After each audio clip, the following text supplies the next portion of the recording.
Relativamente à alimentação, a Avelã, infelizmente, tem muitas alergias. Ela sofre de otites, ela está sempre muito comichosa, ela coça sempre muito, o ouvido dela está sempre com muito cerumen, está assim sempre, é incrível. A alimentação dela que ela faz é com ração hipoalergénica, mesmo para controlar isso, as alergias dela. Eu não sei bem que alergias é que ela tem, um dia espero fazer o teste para perceber mais ou menos, mas julgo que também seja muito ambiental, porque muitas vezes eu vou passear com ela à rua, chego e eu noto que ela está a coçar muito as patas, ou seja, e nesta altura, principalmente agora, não é, que começa a haver o pólen e todas as coisinhas que há mais no ar, sinto que há mais comichão por parte dela. Ela também adora comer outras coisinhas que eu vou dando. É sempre uma aventura, porque há alimentos que ela reage muito bem, há alimentos que ela reage muito mal. Já lhe tentei dar, por exemplo, bacalhau, pescado, atum, e ela sempre reagiu muito mal. Cenoura crua também reagiu muito mal. Mas depois dou-lhe batata doce, brócolos, e ela gosta bastante. É óbvio que ela, como outro cão qualquer, quando vê porcarias na rua, vai logo comer. Às vezes fico muito chateada com ela, porque depois isso repercute-se no corpo dela, não é? Mas pronto, volta e meia ela lá encontra um petiscozinho na rua e come. Avelã, vamos passear? Vamos ver o Max? Vamos ver o Max, amor? Eu abaixo, bichinha. Ai. Aguenta, mamãe dá um abaixo com você. Ai, meu Deus. Queres ir ver o Max? Vamos ver o Max? Durante este ano de adoção da Avelã, teve um momento que para mim foi o mais marcante e mais traumático. Foi mesmo um sentimento de dor. Foi um episódio mesmo de terror. Foi quando ela fugiu. Eu saí de casa, estava com o meu saco de lixo com ela, eu já costumava às vezes levar o lixo, ela sempre muito medrosa, sempre... Mas pronto, naquele dia, engraçado ou não é? Estas coisas, a Avelã não queria sair do carro da minha mãe, nós tínhamos ido à casa dela, ela não queria ter... Eu tive que puxá-la, arrastá-la, pegá-la pelo colo para ela sair do carro, ela não queria... Depois trouxe ela para casa, passado um bocado fui à rua com ela e antes dela sair para ir à rua, ela também não queria sair de casa. Mas pronto, eu lá arrastei ela para fora de casa, levei o saco do lixo e tinha um garrafão de 5 litros de plástico de água na mão e fui deitar ao contentor. Depois também havia este sinal, eu fui ao contentor, o contentor estava cheio e as pessoas tinham já colocado à volta do chão. Mas eu não queria deixar lixo no chão. Fui para o outro contentor e quando fui no outro contentor a tampa fecha em cima do garrafão, faz um barulho gigante, não é? De plástico vazio.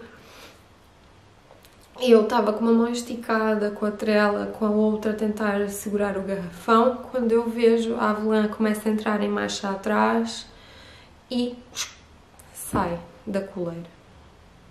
Eu fico com a trela e com a coleira na mão.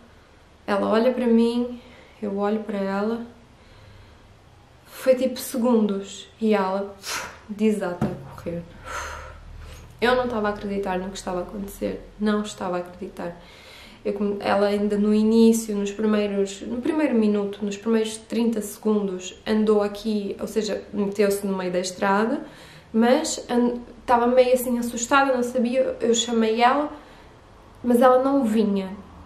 E aí eu comecei a ficar desesperada e foi quando ela começou a desatar a correr e já ninguém a apanhava. Eu comecei a correr atrás dela. Houve um rapaz que estava a ver tudo o que estava a acontecer e começou a correr atrás dela. Quanto mais ele corria, mais ela corria. Eu corria atrás dela.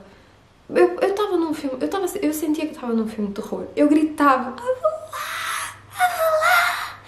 vem cá, para! Eu gritava. Eu já estava sem voz. Eu gritava tanto e eu só via ela no meio da estrada, os carros a pararem e ela a passar assim juntinho. Eu, ai meu Deus, ela vai ser atropelada, ela vai ser atropelada. Eu não aguento, não aguento. E quanto mais eu corria atrás dela e mais gritava, mais ela corria. Foi horrível, porque eu via ela com o rabinho entre as pernas, toda assustada, não sabia para onde ia. Ela estava completamente desorientada e eu também. E eu só gritava, gritava, gritava. Entretanto eu disse ao rapaz, deixa estar, quanto mais correres atrás dela, mais ela vai fugir, deixa estar, obrigada. E continuei a correr.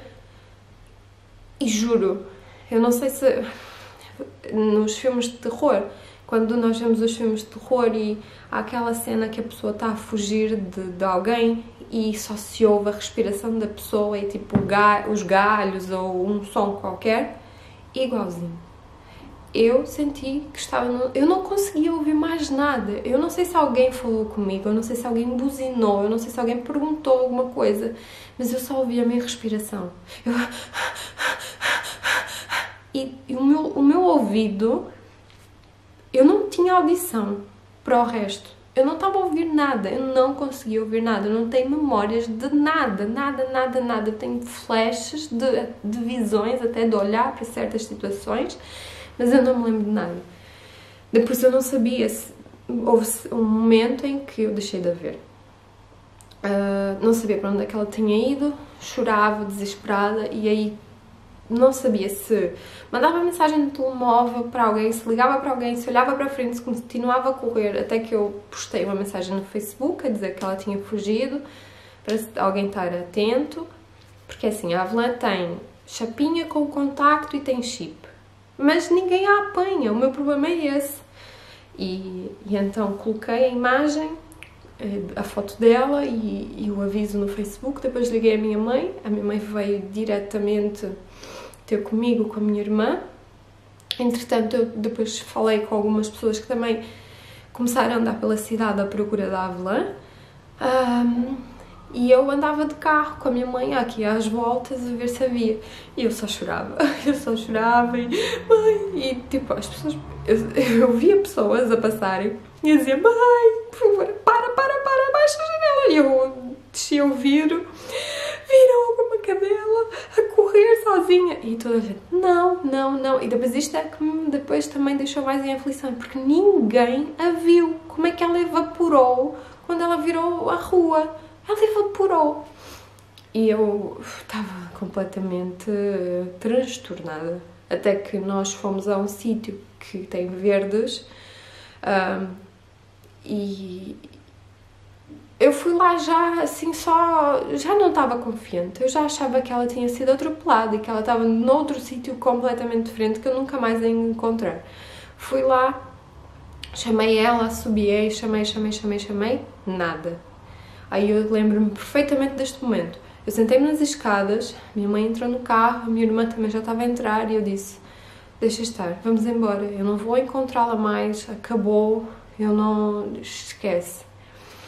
E a minha mãe disse, não, olha, vai a pé por um lado, eu vou de carro pelo outro e vamos ver se nós a vemos. Quando ela diz isso, eu saio, a minha irmã sai do carro e eu vou com a minha irmã para outro sítio. Aparece a Avelã por meio das árvores, isto à noite, por meio das árvores. Isto à noite porquê? Isto foi ao fim do dia e ela ainda esteve desaparecida para aí uma hora e meia. Aparece ela, muito assustada, a olhar, eu chamo ela começa a andar para trás. Eu por dentro entrei em desespero, mas foi giro porque instintivamente a minha irmã e a minha mãe tiveram o instinto de se jogar no chão e dizer se pararam, porque senão eu já tinha ido atrás dela e ela tinha ido fugir outra vez. E então elas pararam e a Avelã veio. Mal ela veio, eu começo a chorar outra vez, agarro nela. Foi uma sorte. Foi uma sorte ter encontrado a Avelã sem nenhum risco, porque ela realmente estava no meio da estrada descontrolada. Foi duro.